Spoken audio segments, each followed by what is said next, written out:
Bonjour et bienvenue pour un nouveau leak d'Android Leaks, je suis Benjamin Monjoie. Et je suis Yannick Lemain, bonjour. Alors Yannick, de quoi allons-nous parler aujourd'hui ? Aujourd'hui, on va parler d'Recycler View. Oh voilà une bonne idée. Mais avant toute chose, je voudrais continuer sur la lancée de la semaine passée et du coup parler un petit peu de la chronique des choses qui nous sont arrivées récemment. Alors du coup, je sais pas si tu veux commencer. Ah oui, absolument. Donc, dernièrement, je me suis un petit peu battu avec une chose qui pourrait sembler relativement classique, en tout cas dans les pays sympathiques comme la Belgique, où on a souvent des apps qui sont multilangues et où il est possible de changer de langue éventuellement par un setting ou ce genre de choses. Je prends l'exemple classique, mon téléphone est en anglais, l'application ne supporte que le français et le néerlandais. Je peux pas utiliser l'anglais comme langue, je peux pas donc utiliser la langue du téléphone comme langue par défaut de l'application. Et en plus, la langue par défaut sur l'application que j'utilise, c'est le néerlandais. Je parle pas néerlandais, donc il faut bien que je trouve un système pour choisir ma langue et faire en sorte que cette langue reste même après redémarrage.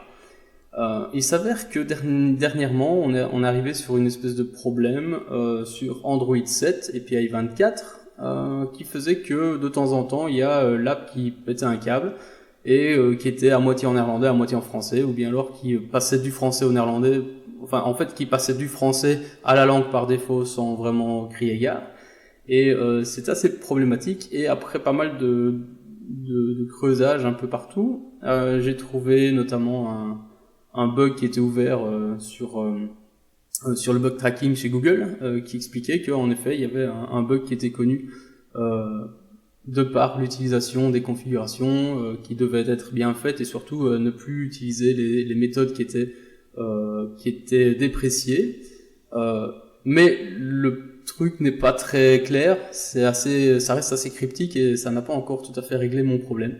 Donc c'était plus un petit coup de gueule que je voulais pousser en disant, enfin c'est pas vraiment un coup de gueule, c'est plus attention les gars. Ça pourrait paraître trivial de se dire je vais essayer de faire ça bien, mais c'est pas aussi évident que ça n'y paraît. Donc en gros les méthodes qui sont la méthode classique pour mettre en place une locale dans l'application, c'est de récupérer les ressources du contexte, souvent de l'application context, de récupérer la configuration de ces ressources, de mettre à jour la locale dans cette configuration-là, et puis après d'utiliser ressources.update configuration, lui passant la nouvelle configuration. Tout ça en fait c'est déprécié. Donc le fait de faire configuration.locale égale la nouvelle locale, update configuration des ressources, tout ça c'est déprécié. De ce fait, depuis API 17, il y a un set local, depuis API 24, il y a un set local list, etc. à utiliser pour que ça fonctionne bien, en tout cas à partir de la 24, bien utiliser la set local list et la local list.setDefault pour que la locale soit bien prise en compte.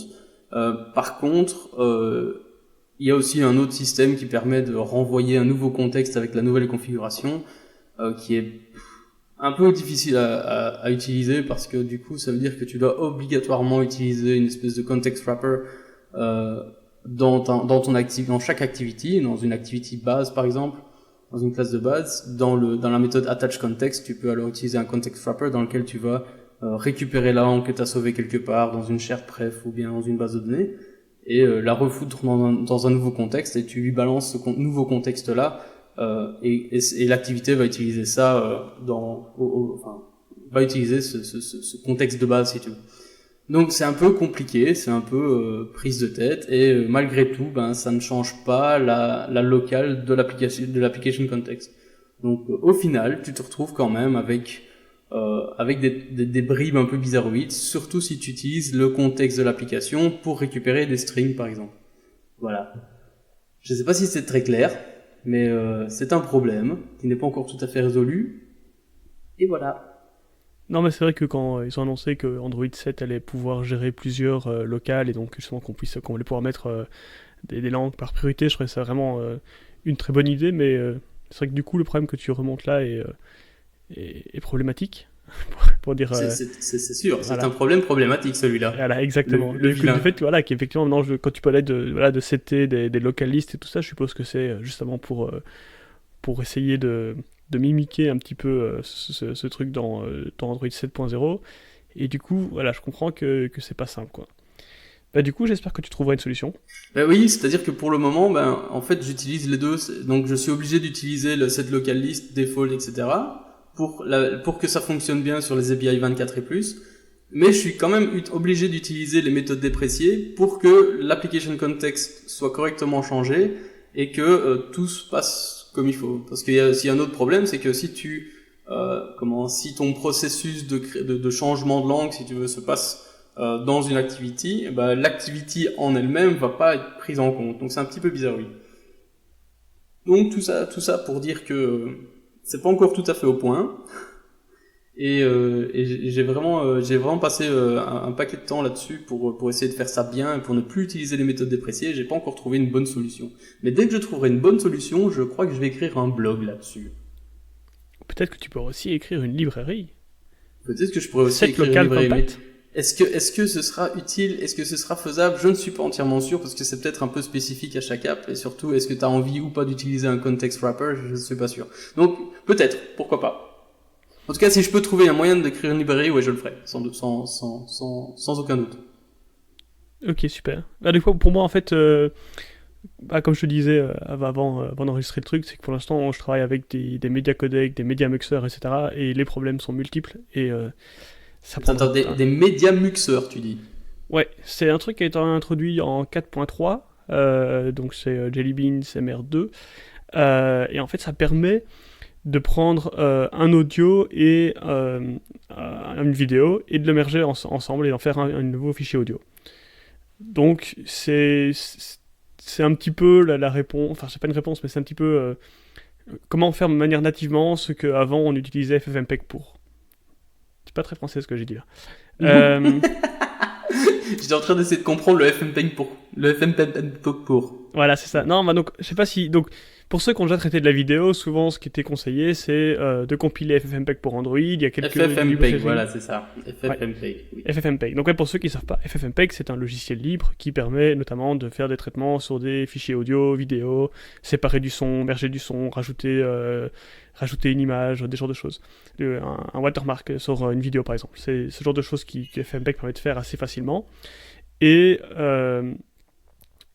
Souvent, donc en Android, quand on voulait faire ce genre de choses, on peut dire séparer l'audio et la vidéo d'un fichier et puis les remettre ensemble avec du traitement et tout ça, on utilise FFmpeg.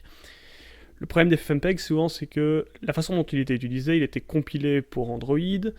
Alors après, il y avait des calls natifs, ou alors certains faisaient carrément des appels du script shell, en fait, enfin, et faire des appels directement au binaire FFmpeg en lui passant les chemins vers les trucs, en lui passant toutes les commandes.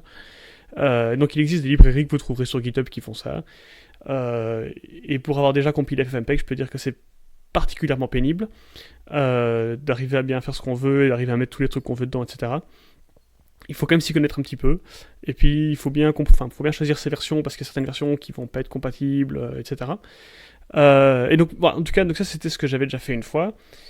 Et ici, là j'ai commencé à chipoter, donc je voulais essayer d'éviter justement de toucher à FFmpeg, et donc en mettant une feature qui serait disponible que pour Android 4.3+, j'ai pu utiliser le Media Muxer, et donc le Media Muxer c'est le fait qu'on peut pouvoir lui passer de l'audio et de la vidéo, et que lui va en faire au final un fichier. Et on peut utiliser Media Extractor pour récupérer l'audio ou la vidéo d'un fichier, donc ça c'est... Donc du coup il y a moyen de faire tout ça en Android sans du coup sortir vers FFmpeg. Donc voilà, au final toute cette introduction pour dire que je vais pas parler de ça, parce que c'est un petit peu trop, je pense que ça mériterait un épisode complet et je suis même pas encore sûr d'avoir tout bien compris, puisque je suis encore en plein dedans. Mais du coup, le truc que je voulais dire c'était, donc, dans les problèmes un peu plus accessibles, auxquels on peut parler un peu moins longtemps, j'ai eu dernièrement un collègue qui est venu me poser une question. On avait fait une classe générique, et le problème de cette classe générique, c'est que forcément, elle était implémentée avec différents génériques qui n'étaient pas. Donc j'avais un objet, donc c'était mon générique dans l'objet A, mon générique dans l'objet B, mon générique dans l'objet C, et forcément, quand on voulait passer le truc, il fallait caster, ce qui n'était pas très joli, et c'était. Au final, ça gâchait un petit peu le principe du générique. Donc on essayait de résoudre ce problème, à se dire comment est-ce qu'on peut faire pour ne pas caster, pour que ce soit le plus propre. Et en fait, on s'est rendu compte que, justement, on avait un switch qui recevait, et en fonction du switch, on appelait notre objet qu'on savait qui était de telle ou telle forme, ou avec un instance of, et on n'était pas content. Et on s'est rendu compte que, voilà, en général, quand il y a un switch, c'est nettement mieux de faire plutôt de la composition, et c'est-à-dire que du coup, on va passer plutôt à l'objet et le laisser en charge de traiter la demande, plutôt que d'essayer de traiter les données avant lui et de les lui passer. Donc ma petite remarque, c'était juste par rapport à ça, c'est-à-dire que souvent, quand vous prenez la tête avec des génériques, essayez parfois de faire un pas en arrière, de regarder un peu plus le grand tableau, et de vous dire, est-ce que ce serait pas mieux que chaque objet gère lui-même tout le traitement des données, et peut-être que si on lui donne les données brutes, ce sera nettement mieux que si on essaye d'extraire ce qu'il faut pour lui. Voilà. D'accord, mais je pense que souvent, s'il y a un problème de générique, ou en tout cas d'un problème de casting, c'est soit... Il y a aussi le côté où tu pourrais peut-être générifier un peu plus les endroits où tu utilises le truc en question. Tu peux aussi générifier une méthode si tu veux pas générifier toute une classe, etc., etc. Il y a des moyens de faire certaines choses. Il y a aussi l'utilisation de certaines interfaces qui peut être utile, and so on, and so forth. Il y a des solutions, et je pense que ce que tu viens de dire, plutôt que de faire un switch, appeler une méthode générique, ça peut être, à moins que j'ai mal compris, mais je pense que c'est ça plus ou moins que vous faites. Donc en gros, tu appelles la méthode de l'objet, entre guillemets, de l'interface, et ils se démerdent pour faire ce qu'ils doivent, quoi. Voilà, exactement. Voilà. En fait, on faisait un traitement à l'avance pour récupérer un objet. Ouais. Et en fait, le problème, c'est que ce traitement était inutile. On pouvait très bien, en fait, laisser l'objet se charger lui-même de récupérer l'objet dont il avait besoin. Et en fait, ça a permis de réduire considérablement le code, en fait, et de le rendre beaucoup plus clair et beaucoup plus sûr. Et une autre remarque que j'ai à faire vis-à-vis des génériques, justement, c'est si vous créez des objets génériques, alors utilisez le paramètre générique, et pas parfois l'utiliser et parfois ne pas l'utiliser, parce que c'est tout à fait légal, en fait, de créer un objet générique sans paramètre, en fonction de l'implémentation, évidemment, de cet objet-là, mais ça peut tout à fait arriver qu'on ne passe pas d'objet particulier. Du coup, là, on se retrouve avec des situations où on a plein de warnings de non-safe casting, etc., etc. Donc, oui, en fait, voilà, quand on fait ce genre de choses, autant le faire correctement dès le départ et trouver des solutions comme ça, justement, pour que ça reste aussi clean que possible et aussi compréhensible, en fait. Je crois qu'au final, c'est vraiment là que ça devient important. C'est bien garder le code propre pour qu'il reste compréhensible. Tout à fait. Bon, ben voilà, après cette longue introduction, on va peut-être parler donc de Recycler View. Ah, les Recycler View. Avant de parler de Recycler View, je pense qu'il faut qu'on reparle de List View. Il y a peut-être les poils dans la nuque de certains qui sont hérissants dans ce mot-là.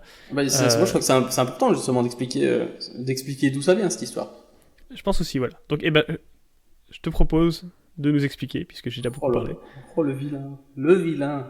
Ok, alors, d'où est-ce que ça vient? Donc, au début, il y avait les dinosaures. Et puis juste après, il y a Android qui est sorti et ils avaient un système de liste qui permettait d'afficher des éléments sous forme de liste, et ça s'appelait la list view. Donc ils ont bien trouvé leur nom, je trouve, à ce niveau-là. Donc en fait, il faut savoir que 9 fois sur 10, il y a, en tout cas depuis un paquet d'années déjà, c'est très difficile de faire une application qui n'a pas au moins une liste. Je sais pas si t'as remarqué ça, mais je n'ai jamais réussi à faire une application qui n'avait pas au moins une liste dedans. Donc l'utilisation d'une list view à la base était extrêmement fréquente. C'était un peu un outil aussi important que, je sais pas moi, une vue en soi ou un layout.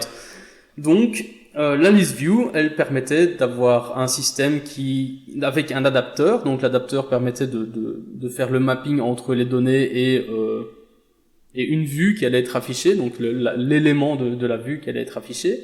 Et ce mécanisme permettait de faire des listes assez simples, donc en général c'était soit vertical, soit horizontal, et ça s'arrêtait plus ou moins là. Horizontal. Oui, je pense qu'il y a moyen. Est-ce qu'il n'y a pas moyen par défaut? Non, il n'y a pas moyen avec il fallait choper une librairie OS, c'est un des points que j'allais citer. Autant pour moi, donc je suis allé trop vite. Donc voilà, donc il y avait moyen de faire des listes verticales. L'élément, donc l'adapteur permettait en gros de faire un inflate d'un layout choisi en fonction de l'item, et il fallait remplir manuellement, je vais dire, les données dans les différents éléments de la vue, et pour ça, ça pouvait faire un code relativement bof, et ça nous permettait de faire pas mal de choses dans l'item lui-même, Mais ça, enfin, je veux dire, chaque item de la liste c'était une vue. Donc on pouvait faire plus ou moins tout ce qu'on voulait faire dans une vue, mais par contre quand il s'agissait de listes qui comprenaient beaucoup d'éléments, c'est là que ça commençait à devenir comique, surtout quand il fallait essayer d'animer par exemple le déplacement d'une vue dans la liste, ou bien l'ajout d'éléments dans cette liste, etc. Donc il y avait pas mal de choses qui fonctionnaient pas mal, mais il y avait beaucoup de choses qui étaient extrêmement compliquées à faire. Je me rappelle avoir passé pas mal de temps à essayer de faire juste un swipe to delete, je pense, qui était un pattern assez classique à l'époque. Je crois que c'est toujours un peu le cas, hein. Mais je me rappelle avoir passé pas mal de temps pour pouvoir faire un swipe to delete pour retirer. En gros, il fallait glisser un élément pour le retirer de la liste. Et pour bien faire, il fallait que la liste se referme correctement avec une petite animation, etc. Et faire ça sur une list view, c'était assez compliqué. Sans parler du fait que la list view, au final, surtout comme je disais, pour les grosses collections, n'était pas des plus optimisées. Donc, on pouvait aussi avoir pas mal de jank, comme dirait notre cher ami Chet Haas, pas mal de jank si on avait beaucoup d'éléments dans la liste. Donc ça, c'était un peu l'historique, en tout cas l'historique que moi je revois vis-à-vis des list view. T'en penses quoi, toi? Qu'est-ce que j'ai oublié? Ouais, t'as bien résumé la situation. Je pense que la seule chose qu'on peut rajouter à ça, c'est qu'il est important de comprendre qu'une list view, en fait, c'est de la poudre aux yeux, en fait. La list view va vous faire croire qu'elle gère 100 000 éléments. En fait, ce qui va se passer, c'est qu'elle va créer un nombre de vues qui va juste remplir ce qui est affiché à l'écran et peut-être un peu plus au-dessus, un peu plus en dessous. Donc c'est-à-dire que si vous avez la place pour mettre 5 cellules sur votre écran, il y a de fortes chances que la list view va en fait créer 7 voire 8 cellules. Et quand vous allez scroller, forcément il y a des cellules qui vont sortir de l'écran et elle va réutiliser ces cellules en dessous pour donner l'impression que c'est un truc continu. Et donc quand vous allez scroller vers le haut, il va faire l'inverse, les cellules qui sortent de l'écran en bas seront réutilisées au-dessus, et ça donne l'impression de quelque chose de continu. Or, forcément, c'est impossible. Si Android devait gérer 100 000 vues en permanence, les performances ne seraient pas au rendez-vous. Donc ça, c'est le principe de la list view et aussi de recycler view. Alors dans ce que tu disais, c'est très juste. En fait, la list view en fait, donc, va infléter le layout. Et alors, ce qu'il y avait aussi beaucoup, c'est qu'on a vu apparaître le view holder pattern qu'on devait mettre dans un tag dans la vue. Et puis après, on devait récupérer le tag et le caster pour voir s'il y avait bien déjà un holder dedans. Et si oui, alors on l'utilisait. Sinon, on créait une nouvelle vue. Et donc au final, il y a beaucoup de choses qu'il fallait savoir de nous-mêmes, on va dire, enfin beaucoup de bonnes pratiques de base qui étaient connues des développeurs, mais qui n'étaient pas forcées par le framework. Aussi, un autre truc, c'est que ListView ça essayait de faire un peu tout et rien à la fois. Dans le sens où il y avait un on-item-click-listener, il y avait un long-item-click-listener, et ce genre de choses. Et du coup, c'est vrai que c'était très facile à mettre en place quelque chose de très rapide, mais par exemple si on voulait pouvoir mettre un bouton cliquable dans la cellule, en fait le item click listener se mettait par devant, donc c'était embêtant. Alors j'ai oublié, mais il y avait des trucs à mettre, dans les layouts par an pour dire ok, il faut laisser passer le clic pour vérifier qu'il a bien touché le bouton, et donc dès qu'on mettait des checkbox dedans, ça devenait un calvaire. Et donc c'était un peu pour ça que ListView a dû céder sa place à Recycler View. Ouais, wouhou, full en délire, yeah. Et donc voilà, standing ovation pour la Recycler View, s'il vous plaît. Voilà, standing ovation de 1. Assis en plus. Assis en plus. Et ça, ils le voient pas, les gens. Allez, moi je le dis quand même, parce qu'on ne ment pas à nos auditeurs. Donc, vas-y, Recycler View. Ouais, Recycler View. Recycler View, ce qui était vraiment génial quand il est arrivé, c'est que justement, ils ont essayé que ça fasse une chose et que ça le fasse bien. Déjà, en plus, Recycler View, il peut être horizontal. On peut faire des listes horizontales avec Recycler View, ce qui n'était pas possible avec ListView. Il y a des gens qui avaient en fait dupliqué le code de ListView qui se trouve dans AOSP pour juste échanger son behavior pour pouvoir avoir des ListView horizontales, mais du coup, c'était un peu sale, quoi. Ici, Recycler View permet ce genre de choses, et on va expliquer pourquoi. Et surtout, en plus de ça, ils ont décidé de prendre le principe du view holder et de s'en servir comme élément principal, en fait. Voilà, donc peut-être, alors, maintenant pour ceux qui ne connaîtraient pas, on a donné un petit peu envie d'expliquer comment ça marche, mais peut-être avant on va parler de l'adapteur, puisque au final c'est un concept qui est quand même relativement similaire à la ListView et RecyclerView. Ouais. Donc voilà, je te laisse le floor. Ok, alors, donc, avant et après.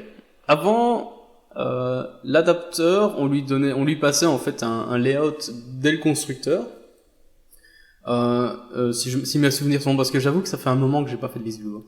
Et si je me rappelle bien, on lui passait un layout dès le constructeur, on lui disait voilà, ça c'est le truc que tu vas infléter pour chacun des items. Me trompe-je?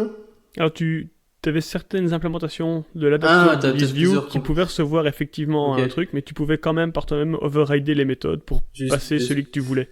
Donc avant, on avait des adapteurs qui avaient une seule méthode qui s'appelait getView, dans laquelle on recevait la position de l'item qu'on voulait afficher, une convertView qui est en fait le view holder, si on veut, quelque chose comme ça. En fait, c'est la vue qui va être utilisée pour qui était instanciée par la liste. Ouais. Oui, c'est ça. Qui pouvait être nulle. Et qui pouvait potentiellement être nul, et le parent qui est le view group, donc en gros qui est le layout, on va dire, dans lequel on allait injecter la vue.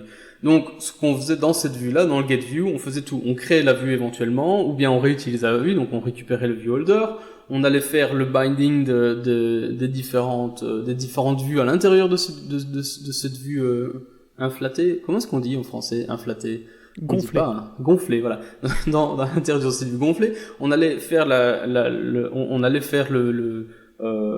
passage du modèle vers la vue en elle-même. Donc on allait ajouter les données dans la vue, et puis on renvoyait tout ça, et voilà, on avait une vue, un item. C'était fantastique. Dans le nouvel adapteur de RecyclerView, maintenant en fait on a deux méthodes. On a une méthode qui s'appelle onBind et on a une méthode qui s'appelle onCreateView. Et donc, en gros, il y a, comme son nom l'indique, il y a bien, je passe quelques détails, hein. Il y a aussi des petits trucs du style getItemViewType qui permettent de dire, tiens, pour cette vue, c'est un type X, pour cette vue-là, c'est un type Y, etc. On va mettre ça de côté pour le moment. L'important, c'est, donc, dans le nouvel adapteur, on a aussi ce mécanisme-là, mais surtout, on a donc deux méthodes qui sont, la première qui est une, createView, et la seconde qui est une bind.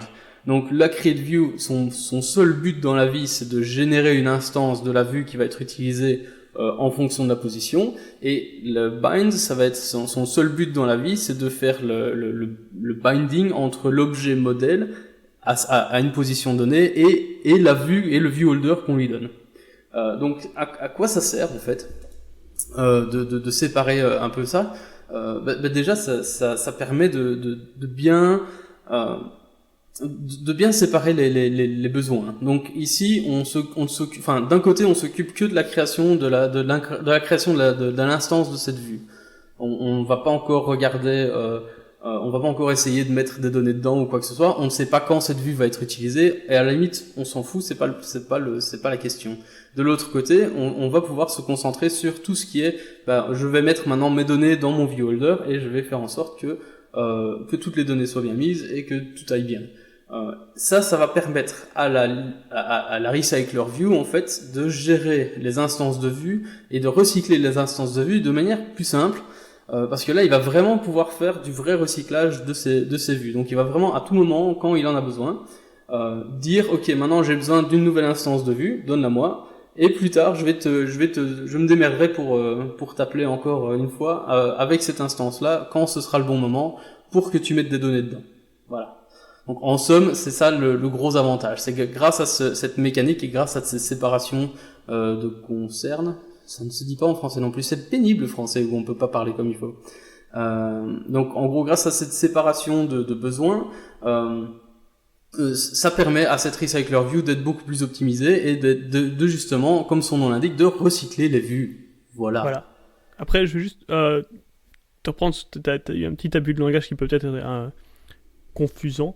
T'as dit donc on n'est pas très doué en français, on n'est vraiment pas doué en français du tout, quoi. Je parle pas français moi. Donc t'as le onCreateView, en fait c'est le onCreateView holder, puisqu'en fait ce qui est important c'est que le RecyclerView va créer des view holders. Chaque view holder va être attaché à une vue. Ouais. Et effectivement, en fait, ce qui est important, c'est que quand on appelle le onCreateView holder, il faut lui retourner une nouvelle instance. Donc n'essayez pas de sauvegarder des instances de ViewHolder pour les lui retourner quand il demande en pensant que vous êtes plus malin que lui et du coup optimiser optimiser le recycler view. C'est l'inverse, vous allez faire pire qu'autre chose. Donc quand la méthode onCreateViewHolder est appelée, il faut lui retourner une nouvelle instance du ViewHolder qu'il veut. Voilà. Comment est-ce qu'on sait quel ViewHolder il veut? En fait, ça c'est le getItem le getItemViewType, je crois. En fait, dans l'adapteur du recycler-view, on reçoit en paramètre du onCreateViewHolder un viewType. Un Donc viewType, qui est le int. de Voilà, mais type int. ce int est retourné par la méthode getItemViewType, je crois. C'est ça, tout à fait. Et cette méthode, en fait, vous permet à dire, ok, voilà, donc en position 1, par exemple, j'ai un titre. En position, donc du coup, je vais retourner un integer qui est 1, par exemple, qui sera associé à une constante à moi. Et en position 2, 3, 4, 5, 6, bah, j'aurai autre chose. Et du coup, ce sera une constante 2, par exemple, qui sera, elle, de type régular, ou j'en sais rien. Tout à fait, tout à fait. Tout à fait, Thierry.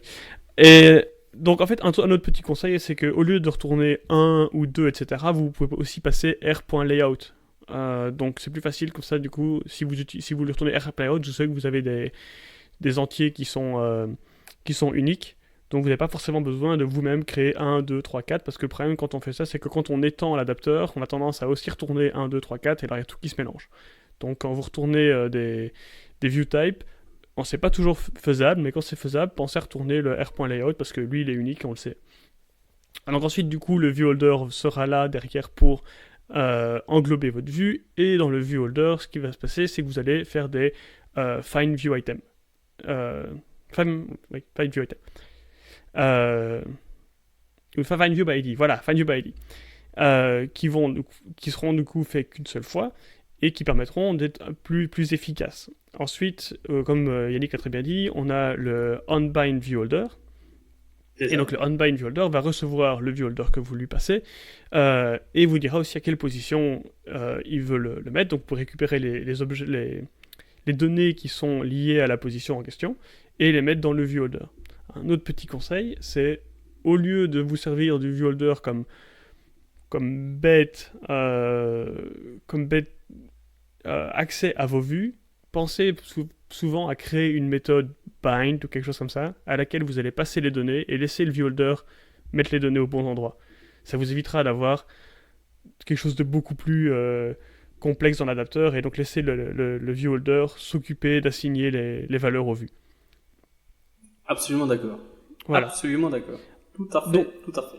Voilà, donc ça c'est un peu le fonctionnement alors, du recycler view et de l'adapteur. L'adapteur aussi, il y a une autre méthode qui s'appelle getItemCount, qui vous permet de savoir combien il y a d'éléments dans la liste. Il y avait ça dans l'autre aussi. Hein.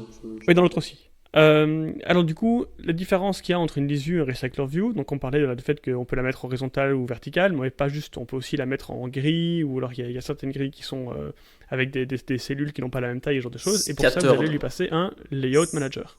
Scattered grid. Oui, tout à fait. Layout manager, c'est aussi un point assez important et assez utile et puissant du recycler view. Et aussi, on peut s'arracher les cheveux un petit peu avec ça. Mais je reviendrai là-dessus dans un peu plus tard. Mais je pense que tu connais bien, donc je vais te laisser expliquer le layout manager. J'ai eu cette chance extraordinaire de faire un custom layout manager. Donc, on va revenir 3 crans en arrière. Voilà, une deuxième force qui est vraiment importante dans le recycler view, comme on l'a déjà expliqué, c'est qu'on peut lui donner donc différents types de layout manager, c'est-à-dire c'est le layout manager qui va décider de comment il va positionner les vues dans la recycler view. Donc il faut imaginer que on peut potentiellement, en fonction du besoin, avoir différents types de layout pour afficher ces vues là. Donc notamment par défaut, on peut déjà trouver out of the box trois layout managers si je me trompe pas. Il y a le linear layout manager, le grid layout manager et le scattered grid layout manager. Ça, ce sont les trois qui viennent out of the box dans la librairie, qui d'ailleurs est dans la librairie support. Hein, c'est un support V7 pour ceux qui cherchent. Donc en gros, ça veut dire que c'est pas du tout lié au framework. Hein, c'est une librairie entre guillemets externe. Et de ce fait, elle est d'office compatible avec la V7, enfin l'API niveau 7 quoi. Donc c'est très bien. Donc ça veut dire il y a vraiment pas d'excuse pour ne pas utiliser une Recycler View. Ceci étant dit, donc Layout Manager, il y en a donc 3 types qui sont out of the box, et 9 fois sur 10, c'est plus que suffisant. Hein. Je pense que très souvent, on n'a pas besoin d'aller beaucoup plus loin que ça. Le Linear Layout Manager est, je pense, celui qui est le plus utilisé en général, et par défaut, on peut lui donner 2 positions, verticale et horizontale. Donc voilà, en gros, si on utilise un Linear Layout Manager vertical, on se retrouve dans une situation extrêmement similaire à ce qu'on avait avant avec la list view. Voilà. Ce qu'il y a, c'est qu'on peut aussi créer son propre layout manager si on veut. Et c'est là que je me suis un petit peu cassé les dents. Donc, en gros, la théorie est la suivante. Le layout manager va être responsable de quoi? Il va être responsable de créer les vues. Donc, c'est lui qui va de manière un peu, indirecte, faire appel à ce fameux onCreate viewholder. Il va avoir le rôle de recycler ces vues, en tout cas de dire au système de recycler les vues ou pas, quand il a fini de travailler avec ou pas. Il va aussi avoir la responsabilité de positionner les vues en fonction de votre besoin, et il va aussi avoir la responsabilité de gérer tout ce qui est scrolling, parce que au final ça reste une liste. Et donc ça veut dire qu'il va y avoir beaucoup d'éléments, et potentiellement vous allez devoir scroller d'une manière ou d'une autre. Ça peut être de haut en bas, ça peut être de gauche à droite, mais si vous voulez, ça peut aussi être du coin inférieur gauche vers le coin supérieur droit, ou inversement. Donc il y a toute une série de choses à gérer, et ça peut parfois être un petit peu difficile, ou en tout cas disons que j'ai eu pas mal de problèmes justement à gérer le scrolling, moi personnellement, parce que en gros notre besoin à nous, c'était de faire une espèce de liste dont les éléments n'étaient pas toujours de la même taille et n'étaient absolument pas les uns au-dessus des autres. Donc c'était une liste dont le scrolling était uniquement vertical. Donc déjà c'est déjà ça de gagner. On n'a pas besoin de scroller dans d'autres sens. Mais on avait des éléments qui étaient potentiellement à califourchon les uns sur les autres, on va dire. Donc ils se rentraient pas vraiment dedans, mais ils étaient sur 2 colonnes et ce genre de choses. Et donc il a fallu faire en sorte déjà de les positionner correctement, savoir comment les positionner correctement en fonction des éléments précédents et des éléments suivants. Et en plus de ça, il fallait scroller ça correctement pour ne pas qu'il y ait des trucs qui clignotent, ou bien que tous les éléments quand on scrolle vers le haut s'affichent correctement ou se créent correctement. Et pareil, quand on scrolle vers le bas, il y a toute une série de choses à penser, comme Benjamin le disait tout à l'heure. Quand on scrolle vers le haut, il y a des éléments qui disparaissent au-dessus et il y a des éléments qui apparaissent en dessous, et inversement, quand on scrolle vers le bas, dans l'autre sens, forcément. Mais ça veut dire qu'il faut dire au système, voilà, ici j'ai des éléments qui disparaissent, je vais plus en avoir besoin, donc tu peux les recycler. Et là, par contre, j'ai des nouveaux éléments qui arrivent, donc je vais avoir besoin de nouvelles instances de vue, ou des anciennes instances de vue, si tu les as. Et moi, je vais les prendre et je vais faire un bind dessus pour récupérer les données. Et puis, je vais devoir faire le onMeasure, je vais devoir mesurer la vue pour savoir la taille qu'elle a. Et puis, je vais devoir positionner cette vue correctement en fonction de ce qu'il y avait avant, ou en fonction de ce qu'il y avait après, dépendant de la direction dans laquelle on va, etc., etc., etc. Donc, la théorie semble relativement simple et évidente. La pratique, néanmoins, voilà, ça c'était ma petite histoire. Mais tout ça pour dire que en faisant ce travail, j'ai trouvé des gens qui avaient toute une série d'exemples de layout manager qui étaient très très custom, dont un qui était assez particulier, qui s'appelait le London Eye Layout Manager. Donc pour ceux qui ne savent pas, le London Eye, c'est la grande roue qui se trouve en face de Big Ben, je pense, sur la Tamise à Londres. Donc c'est une grande roue, et l'idée du layout manager là, en fait, c'est que les éléments, c'est un peu comme des cabines de la grande roue, et ce qu'on voit à l'écran, c'est un quart de la roue.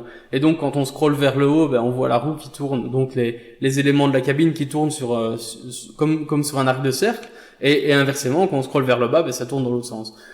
Et donc ça faisait, c'était tout à fait, c'était très utile, parce que au final, ce qu'on voit à l'écran est très spécifique, mais par contre l'utilisation de cette liste est exactement la même que n'importe quel autre Recycler View qu'on pourrait utiliser n'importe où dans n'importe quelle application. Donc on a, comme d'habitude, on a le même genre d'adapteur, on a le même genre de binding, on a le même genre de view qui vont dedans, etc. C'est juste que le Layout Manager va se débrouiller tout seul pour avoir cet effet visuel différent.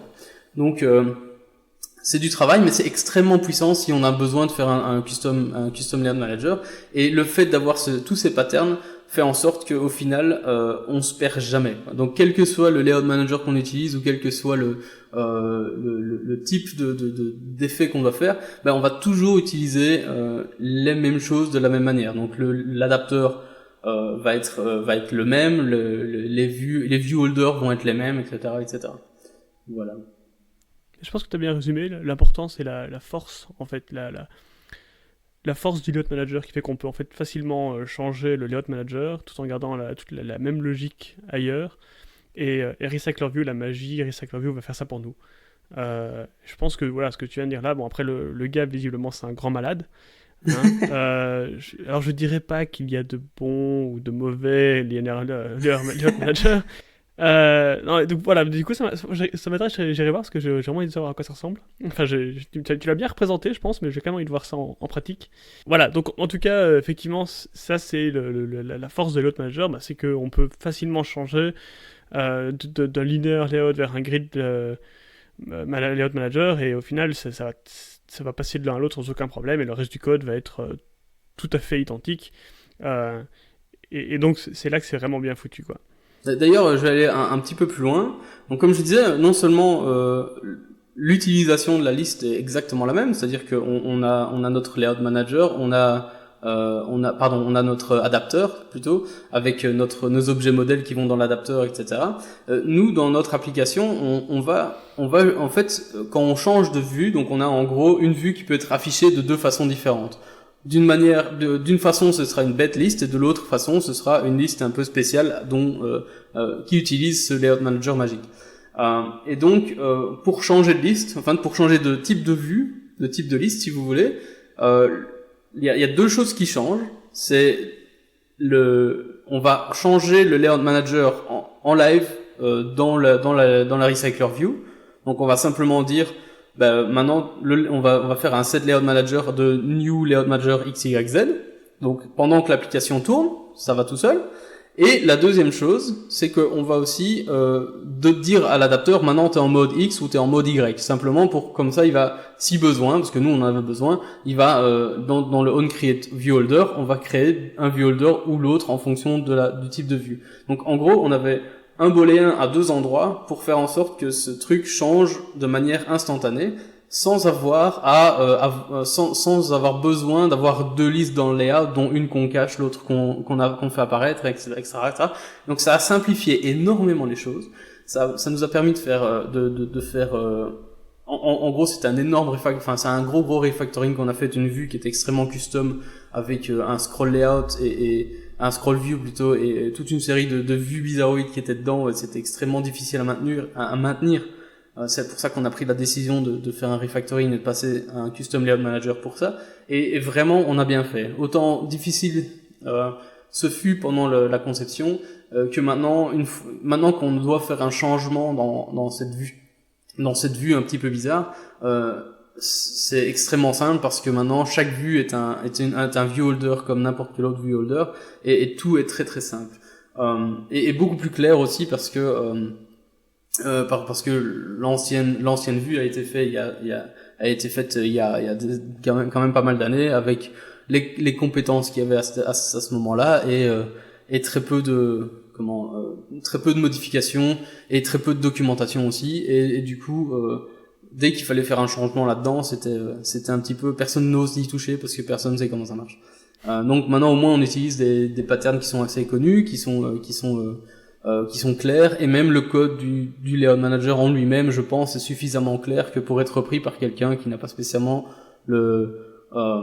l'habitude, mais malgré tout il y a quand même il y a quand même des parties ci et là qui sont un petit peu nébuleuses, simplement parce que dans notre cas, il a fallu qu'on fasse quelques petits calculs bizarres pour se rappeler de la position, pour connaître la position avant, après, etc., etc. Donc ça, c'est le layout manager et la puissance du layout manager. Donc c'est vraiment un très très bon outil, le Recycler View, le layout manager, l'adapteur. Il manque un bout. De quoi est-ce qu'on n'a pas encore parlé, Benjamin? De l'item animator. Alors On manque deux bouts alors. Je pense à un autre. Il manque, mais en fait, on va donc l'adapteur, les load managers et l'item animator sont les trois composants indispensables au Recycler View. Ah non, moi il en manque encore un. Vas-y encore. Ok, on en reparlera alors. Mais donc, l'item animator, en fait, il y en a un fourni par défaut avec le Recycler View. Donc, en fait, en règle générale, vous n'allez même pas y toucher. Et pour être encore plus général que ça, je n'y ai même jamais touché moi-même. Dans le sens où celui fourni par défaut va permettre, comme Yannick le disait, si on supprime une vue et que le Recycler View veut bien se refermer dessus en s'animant, en comblant le trou, etc., en se refermant dessus, bah, tout ça, l'item animateur par défaut va s'en occuper. Donc ça rend la vue beaucoup plus jolie. Et vous pouvez customiser ça. Maintenant, je vais être honnête, je n'ai jamais touché à ça. Celui par défaut me convient parfaitement, donc je n'y connais rien, donc je ne vais pas m'aventurer là-dedans. Je sais pas si toi, Yannick, t'as déjà chipoté avec ça. Eh bien, avec l'item animator, non. Par contre... La preuve que ça marche bien. Oui, tout à fait. Je n'ai jamais eu besoin d'utiliser autre chose. Par contre, l'élément que je disais que tu as oublié, c'est l'item décorateur. Et lui, par contre, j'ai joué avec. Il n'est pas indispensable, mais il est très très pratique, en effet. Il est pas indispensable, c'est vrai, mais moi je l'utilise quand même dans quasi la totalité des layout managers que j'utilise, simplement pour justement faire des séparations entre deux vues, simplement. Ça peut être très très simple, hein, ça peut être extrêmement simple, mais ça reste extrêmement puissant aussi. Alors justement, ça peut être tellement puissant que la plupart des gens ont implémenté les sticky headers avec ça. Donc, pour rappel, les sticky headers, ce que c'est quand vous avez donc un titre. On va prendre un exemple concret, on va prendre une liste de contacts triée par nom de famille. Donc vous allez avoir tous les A, tous les B, tous les C. Je connais mon alphabet, donc je peux aller jusqu'au bout. C'est très très bien, vas-y, continue. Après c'est... Et donc du coup, on va dire que vous avez 10 éléments, 10 contacts qui commencent par, dont le nom de famille commence par lettre A. Donc vous allez avoir un petit banner avec marqué A en gras tout au-dessus. Et quand vous allez scroller, plutôt que le petit banner avec le A s'en aille et scrolle avec le reste, il va rester au-dessus. Et par contre, le petit banner B, lui, va scroller, va monter, jusqu'à en fait venir fermer avec le A, pousser le A et rester au-dessus. Donc ça, c'est ce qu'on appelle les sticky headers. C'est un comportement qu'on voit très fort en iOS. Et donc, si vous voulez faire ça, donc apparemment, ça avait été prévu dans l'API de base de Recycler View, mais pour finir, ça n'a pas été envoyé avec le code, ça a été retiré. Mais pour faire ça, vous pouvez utiliser les items decorator. Alors, moi j'ai quand même une petite remarque à faire à ce sujet-là. Comme tu le sais, parce qu'on en avait discuté, tu m'avais envoyé sur cette piste parce que justement dans notre vue un peu magique, on devait avoir des sticky headers. En fait, on devait avoir deux niveaux de headers, un qui était sticky et un qui l'était pas. Et donc, je m'étais dit, on va essayer, enfin, tu m'avais parlé d'utiliser les items décorateurs pour faire ça, et je me suis dit, ok, ça a l'air d'être une bonne idée, en effet, et j'ai commencé à implémenter le truc, et je me suis dit, jusque-là, ça marche bien, et en effet, faut savoir qu'en fait, un item décorateur, en somme, va avoir deux méthodes qui sont pour moi importantes. La première méthode, c'est getItemOffset, en gros, c'est pour dire, c'est le Recycler View, le framework Recycler View qui va dire, tiens, toi, item décorateur qui est installé sur moi, pour cet item-là, est-ce qu'il faut que je lui dise qu'il a des offsets à gauche ou à droite ou en haut ou en bas? Donc ça va permettre au layout manager de savoir comment il doit placer l'objet par rapport au décorateur. Et la deuxième méthode importante du décorateur, c'est le onDraw. Donc en gros, c'est la méthode qui dessine ce qui va se passer. Donc c'est là que tu vas dessiner, que tu vas positionner, que tu vas faire la magie du décorateur. Donc potentiellement ça peut être n'importe quoi. Tu peux dessiner une ligne, un carré, un losange, un cercle, tu peux mettre une image, tu peux donc faire ton item, j'ai encore oublié le terme, gonfler, tu peux gonfler une vue, etc. Tu peux lui foutre des trucs dedans et tout ça. Il y a néanmoins un petit souci. Et le souci est le suivant, c'est que cette vue, elle est juste dessinée au-dessus du view group, donc du layout en somme. Et cette vue qu'on dessine ne fait pas partie du view group. Et de ce fait, il y a toute une série de choses qui fonctionnent pas, telles que si par exemple nous avons des composants classiques, genre un bouton ou un switch ou ce genre de choses dans la vue que l'on met dans le décorateur. Eh bien, on peut pas les utiliser. En fait, c'est pas qu'on ne peut pas les utiliser, c'est juste que le clic, par exemple, va pas s'enregistrer, donc il y aura pas non plus d'effet de ripple, et ce genre de petits détails qui, du coup, rendent les choses un petit peu complexes si on a des vues un peu complexes à mettre dedans. Donc, dans notre cas, c'est pour ça qu'on n'a pas pu utiliser l'item décorateur comme sticky header, simplement parce qu'on avait besoin d'avoir des vues un peu complexes dans les headers qui étaient sticky. Voilà. Par contre, on a utilisé les décorateurs pour faire des headers qui eux n'étaient pas complexes du tout, parce que voilà, c'est une liste de transactions, donc c'est une liste de transactions et on veut grouper les transactions par date et voilà, donc le header qui était pas sticky, c'était la date à laquelle les transactions se sont passées.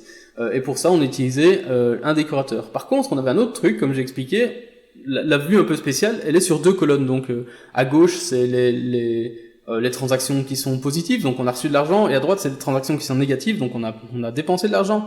Et au milieu, on a une ligne, on a bêtement une ligne qui s'affiche, qui est inscrite, et cette ligne au milieu, c'est un décorateur aussi, c'est un autre décorateur, mais qui va être suffisamment malin que pour afficher correctement en fonction du décorateur dont j'ai parlé juste avant, qui est donc le décorateur qui affiche les dates. Et donc il va savoir, tiens, il y a ce truc là, je vais pas me dessiner derrière la date, je vais juste faire un petit comme ça, on a l'impression que la ligne s'arrête juste à chaque date et recommence juste en dessous de la date, et c'est très joli, et tout ça fait de manière assez magique. Ça va tout seul en fait, et on peut très très facilement dire ok, maintenant j'affiche les dates ou bien j'affiche pas les dates. Il suffit de mettre le décorateur ou d'enlever le décorateur du recycler view, et voilà, c'est tout. Ok, voilà, juste Donc pour les dates, c'est assez puissant. Pour les dates, j'aurais fait en fait un autre view type, puisqu'ils sont pas sticky, vu qu'ils scrollent, j'aurais fait un autre view type avec ouais, son mais, propre view mais dans ce cas-là, c'était pas possible parce que en fait, le problème avec les view type aussi, c'est que comment dire. Donc le problème à partir, et on a eu le problème. Donc lorsqu'on crée un view type, ça veut dire que à position X dans ma liste d'éléments, dans ma collection d'éléments, j'ai un élément, un modèle, on va dire, un objet modèle qui correspond à tel type de vue. Donc ça voudrait dire que dans ma collection, j'ai une transaction, une transaction, une transaction, une date, une transaction, une transaction, une transaction, une date. Et ça aurait fonctionné.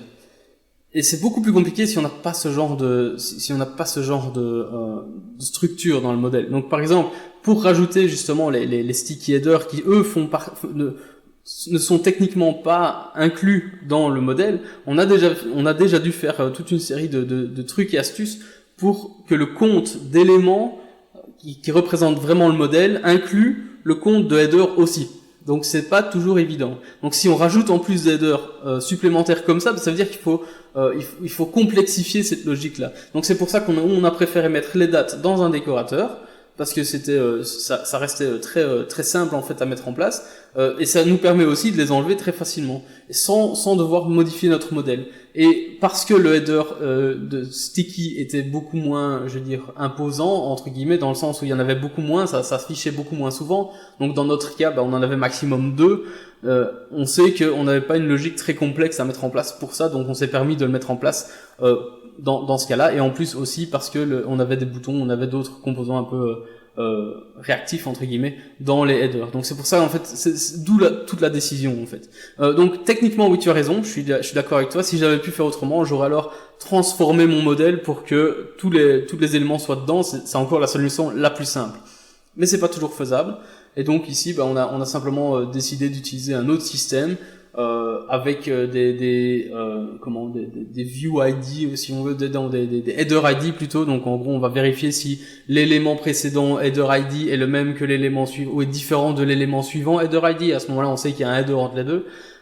Et donc avec une logique un petit peu comme ça, on a pu faire en sorte d'avoir des headers qui faisaient pas vraiment partie de la liste de modèles, mais qui faisaient partie des éléments de vue qu'on mettait dans le view group, et de ce fait tout fonctionne bien. Et encore une fois, si on rajoute des dates, ça veut dire qu'on a maintenant deux niveaux à gérer en tant qu'éléments qui sont dans le view group, ce qui rendait un petit peu plus complexe les choses. Et puis on s'est dit en fait les décorateurs ça marche très bien pour ça, donc on n'est pas allé plus loin. Voilà. Ah, c'est une bonne idée, très très bonne idée. Sinon, un autre élément dont on n'a pas parlé, pourtant très important du Recycler View, et qui en fait, la plupart du temps est un petit peu caché, on va dire, c'est le Recycled View Pool. Mmh. Alors, et donc je vais en parler parce qu'en fait c'est important pour plusieurs raisons et parce que j'ai eu un problème avec ça, parce que j'ai mal codé. Euh, Ça m'arrive, comme tout le monde. Mais donc le truc, c'est que le Recycle View Pool, ce que c'est que donc en gros, quand Recycler View décide qu'il n'a plus besoin de votre vue, plutôt que de la détruire, il va d'abord la mettre dans le Recycle View Pool. Euh, donc en fait, quand il va avoir besoin de la détruire, il existe une autre méthode override, donc il y a le onCreate Recycle View, et je crois qu'il y a le onRecycle view holder, quelque chose comme ça, quand il le détruit. Donc ça, si vous voulez savoir quand est-ce qu'il le détruit ou faire une action, il faut le faire dans l'adapteur, dans cette méthode dont j'ai oublié le nom, et qu'on mettra dans les show notes. Mais le Recycle View Pool, donc ça c'est là où il va commencer à stocker des vues qu'il a créées, dont il n'a plus besoin, mais dont il risque d'avoir besoin plus tard. Typiquement, pourquoi est-ce que c'est important? Parce que dans notre cas à nous, et c'était aussi le cas de l'application Google I.O. de l'année passée, 2016, on a des Recycler View dans des Recycler View. Dans un Recycler View. Donc c'est-à-dire que chaque élément de notre... donc chaque vue de notre Recycler View possède à l'intérieur un Recycler View de petits éléments. Et donc on voulait pouvoir partager entre ces différents éléments le même Recycle View Pool, pour pas justement qu'il crée des nouvelles vues à chaque fois pour chaque élément. Donc quand on scroll, que s'il avait déjà créé des éléments du sous-Recycler View plus haut, qu'il puisse les réutiliser plutôt que de les supprimer, ce qui est quand même beaucoup plus performant. C'était aussi le cas donc, de l'application Google I.O. 2016, où ils avaient un Recycler View vertical dans lequel ils avaient des Recycler View horizontaux. Et ces Recycle View horizontaux, en fait, partageaient tous le même Recycle View Pool. Donc ça, c'est vraiment bien, c'est très facile à mettre en place. Il y a un méthode Attends, je t'arrête une seconde parce que ouais. j'avoue que j'ai jamais utilisé ce truc-là. Et donc, du coup, ça veut dire que tu partages aussi le même adapteur? Non, tu repartages juste le Recycle View Pool. C'est-à-dire que lui, il stocke le fait que pour tel view type, donc tel int, c'est associé à tel view holder. Donc si tu lui demandes à nouveau un view type 1, il va voir dans sa view pool, ah ok, j'en ai un, donc je vais aller le chercher. Donc potentiellement, tu avais le même type de view holder d'un adapteur à l'autre. Ah mais j'avais le même type de view holder d'un adapteur à l'autre. D'accord, ok, je comprends. Voilà, c'est pour ça qu'on le partage. D'accord, très bien. Et là, je me suis fait avoir. Alors, ça va être sûrement très compliqué à expliquer. Sans schéma. Sans schéma audio comme ça. Mais donc, en gros, le gros problème que j'ai fait, c'est que c'était un gros refactor. Et donc, j'ai été un petit peu vite. Et j'ai fait des classes anonymes. Et ça, c'est pas bien. Parce que ce qui s'est passé, c'est que du coup, j'ai mon adapteur qui a créé ces viewholders, qui étaient des classes anonymes de mon adapteur. Et donc, ces viewholders avaient une référence forte à mon adapteur. On est bien d'accord avec ça. Tout à fait. Et donc, le problème, c'est que, comme c'était des classes anonymes, elles pouvaient accéder aux variables d'instance de l'adapteur, et donc, quand je passais l'information à l'adapteur, je ne m'ennuyais pas, et je ne passais pas cette information au viewholder, et je la récupérais directement de l'adapteur. Mais ce qui s'est passé, c'est que comme je partageais ces viewholders entre différents adapteurs, même quand je lui disais rebind toi, forcément, le viewholder n'utilisait pas l'adapteur qui venait de lui dire de se rebinder. Il utilisait toujours l'adapteur qu'il avait créé lui-même. Je sais pas si c'est clair ce que je dis. Ouais, donc, en fait, il était toujours. Il appelait l'adapteur qui l'avait créé. Oui, d'accord, je comprends, okay. parce qu'il était directement... Parce qu'il était anonyme, et donc du coup, il appelait la mauvaise variable plutôt que d'appeler celle du nouveau. Donc, voilà, donc ça c'était le petit truc, c'est-à-dire que voilà, donc, en temps normal, c'était pas bien codé, mais si j'avais pas partagé mon view pool, forcément, l'adapteur aurait créé ses propres view holders, et donc le fait qu'il soit attaché à lui-même n'aurait pas posé problème. Mais comme ici, forcément, d'autres adapteurs risquaient d'utiliser des view holders qui avaient été créés par un autre adapteur, le fait qu'elles étaient anonymes et que donc elles n'allaient pas chercher l'information au bon endroit a posé problème. Donc ça c'est le genre de petits trucs. Alors encore une fois j'insiste sur le fait que c'était pas bien de ma part et du coup voilà encore une bonne raison pour laquelle il ne faut pas utiliser des classes anonymes trop vite sans réfléchir aux implications que ça a. Pas juste en termes de memory leak visiblement. Et donc... Non. Surprise, mais c'est sympa d'avoir des petites surprises comme ça de temps en temps. Mais du coup, quand j'ai trouvé, voilà, c'est un truc que j'ai partagé avec mes collègues en disant ah vous avez vu parce que donc voilà, on fait des pull requests et forcément il il y a des choses qui passent, hein, malgré tout, dans les pull requests. Donc on trouve pas mal de petits problèmes à l'avance, mais bah, mine de rien, ce truc-là a été passé. Donc quand je l'ai trouvé, j'ai tout de suite expliqué à mes collègues voilà, parce que je trouvais que c'était quand même un bon cas d'école. Euh, Tout à fait. et ça valait la peine d'en discuter ici. Donc voilà, quand vous utilisez Recycle View Pool, n'oubliez pas que du coup, ils vont être partagés. Hein. Et donc, c'est-à-dire aussi, déjà, c'était aussi le fait d'utiliser une classe anonyme dans ce cas-là, c'était probablement un memory leak, puisque j'allais du coup garder une référence à mon adapteur qui peut-être aurait été en fait recycled, puisque peut-être que ma vue aurait été recycled pour une raison ou pour une autre, et j'aurais pourtant gardé une référence dans cet adapteur, et donc versé de vue, et donc memory leak. Donc du coup, Je crois qu'en règle générale, on peut dire, les classes anonymes, faut essayer d'éviter au maximum. exact, voilà. Moi, en tout cas, c'est mon approche. J'ai tendance à essayer d'éviter un maximum les classes anonymes. Pour quelque raison que ce soit, je préfère écrire un petit peu plus de lignes de code si besoin, avoir une classe supplémentaire et tant pis pour le Dex. et voilà. Et au moins, on a moins de risques de faire ce genre de trucs. Parce que voilà, ici, clairement, t'as eu de la chance de trouver ce problème-là aussi rapidement, parce que ça aurait pu durer. Mais en fait, c'est parce qu'on a eu un crash qui était complètement illogique. Voilà. Donc en fait, ce qui s'est passé, c'est que voilà, j'étais sur une vue, j'ai cliqué et il s'est retrouvé dans un null pointer qui n'était pas censé arriver. Et du coup, c'est là qu'on a commencé à se rendre compte, mais c'est bizarre, en fait, il nous passe pas le bon objet, et du coup, il nous retourne une valeur qui n'est pas correcte, et donc c'est là qu'on s'est rendu compte de ce qui se passait. Mais effectivement, ça aurait pu partir en prod sans qu'on s'en rende compte, et ça aurait été embêtant. Voilà, donc ça c'était les petits détails par rapport à ça. Je pense donc maintenant, si on veut vraiment parler de Recycler View, il reste pour moi deux points importants. C'est le Notify Dataset Change. Oui, d'ailleurs tous les Notify, on va en parler. Ouais. Tous les Notify, voilà, versus les autres Notify. Et aussi comment, à mon sens, bien implémenter les click listeners, etc. dans un Recycler View, puisque maintenant on n'a plus le on-item click listener, etc. Donc, ça, je te demanderai ton avis. Mais alors, pour revenir au Notify Dataset Change, voilà, dans ListView, en fait, dès qu'on avait un changement dans la liste, on devait appeler Notify Dataset Change. On était obligé de l'appeler pour lui dire « Hey, ça a changé, fais quelque chose ». Si on l'appelait pas, il détectait une incohérence et il crachait. Et Recycler View, c'est le même cas. C'est-à-dire que si on fait un changement, il faut qu'on lui dise quel est ce changement pour qu'il ne détecte pas d'incohérence. Attention que si vous voulez changer les variables dans un donc si vous voulez changer les données dans un thread séparé et faire Notify Dataset Change dans un thread séparé, donc c'est un thread autre que le UI thread, ça ne marchera pas.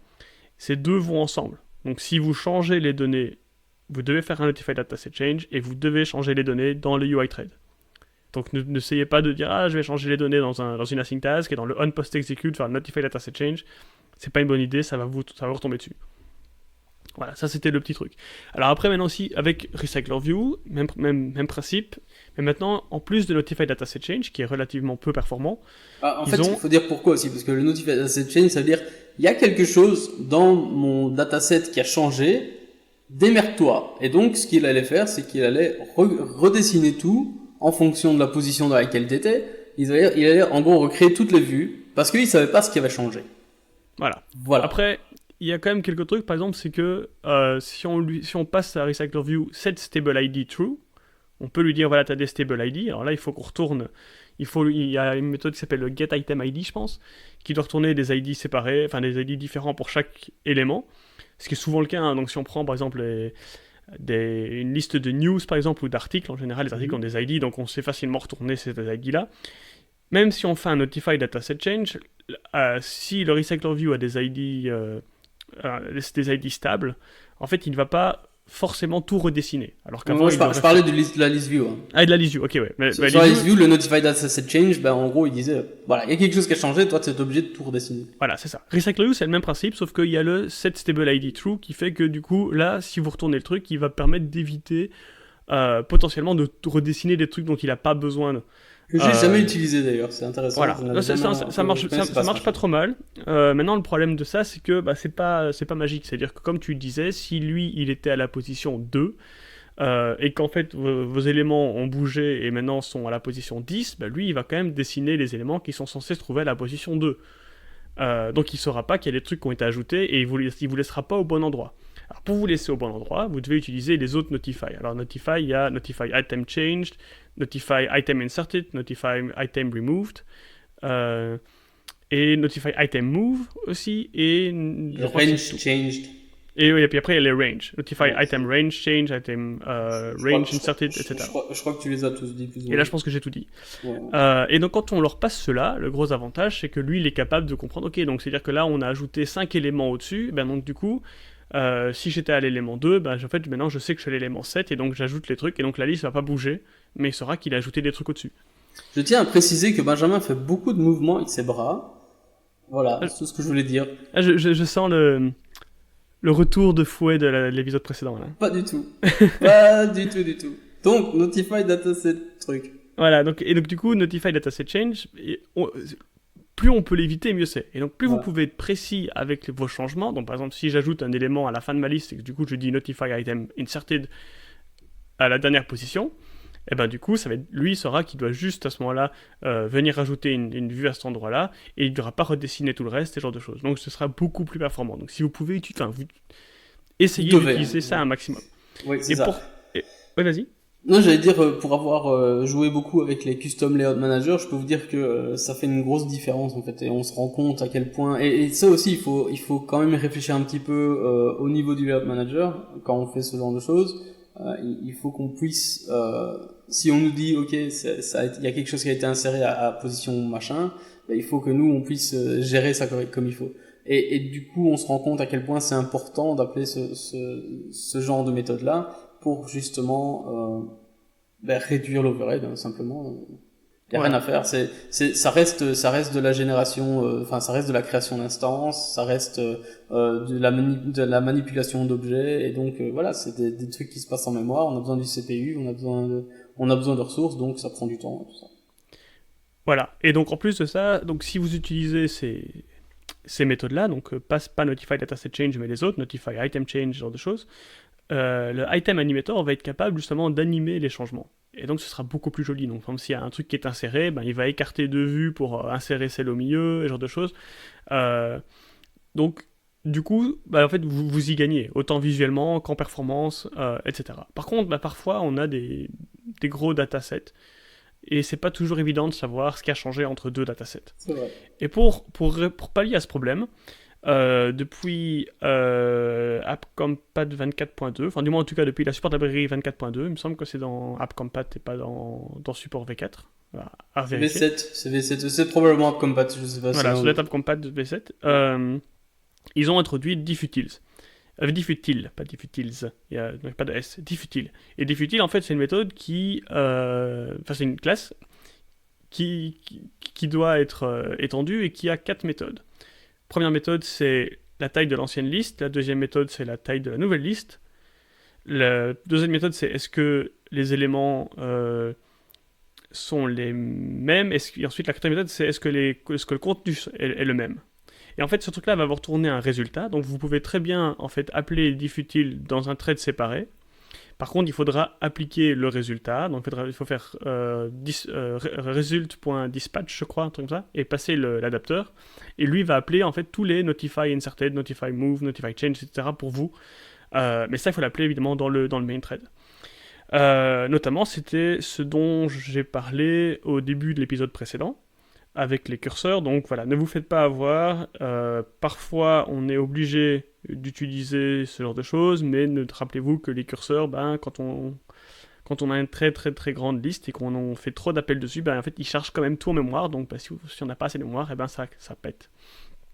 Donc, malheureusement, comme une petite discussion sur Twitter avec un de nos auditeurs qui m'a très gentiment pointé sur le fait que voilà, c'était en fait parce qu'on l'utilisait mal, mais on n'a pas trop le choix, que ça crachait. Donc je vous invite à aller voir sur Twitter les commentaires de l'épisode précédent, et surtout aller réécouter l'épisode précédent, le début, pour peut-être avoir plus d'informations à ce niveau. Voilà, la suite aussi, ça marche. Pardon ? Ils peuvent aussi écouter la suite, ils peuvent écouter la suite aussi, ouais. Voilà. C'est même vivement conseillé. Oui, c'est bien, c'est drôle en plus. Voilà, mais sinon il y a des histoires et à la fin ça se termine bien. On va attendre en fait, on va attendre maintenant. Donc allez-y, on attend ici patiemment que vous reveniez. Voilà. On attend. Bon, voilà, vous avez le temps de revenir. c'est bien. Donc ça, c'était les Notify Dataset Change. Il y a un autre truc à savoir aussi avec les Notify, c'est que vous pouvez passer un payload. Alors ce payload, en fait, c'est un objet. Et quand vous appelez les Notify avec un payload, ces payloads seront passés. Donc imaginons que j'appelle le Notify Item Change et que je lui passe une string, par exemple une constante ou un entier, mais ça va être un objet, donc mieux c'est peut-être passer une string. Une constante qui va dire que ce que j'ai changé dans mon article, c'est le nombre de votes ou le nombre de likes. Mais je peux juste passer par exemple Notify Item Change, virgule, et puis ma constante like, par exemple. Et à ce moment-là, au lieu d'appeler le onBind, il va appeler un autre onBind qui lui va recevoir une liste de payload. En fait, pour chaque élément, cette liste va comprendre en fait tous les changes et tous les trucs que vous avez appelés pour cette position-là.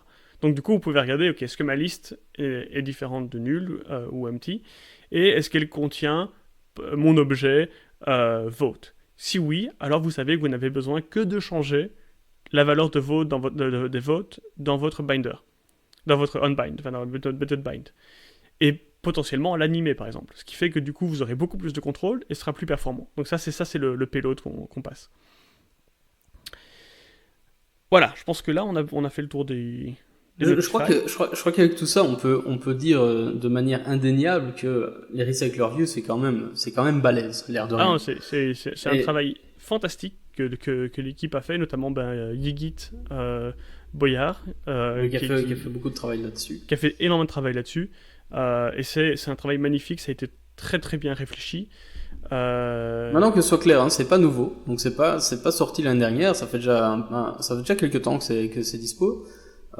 Mais malgré tout, moi je vois encore des utilisations de ListView ci et là.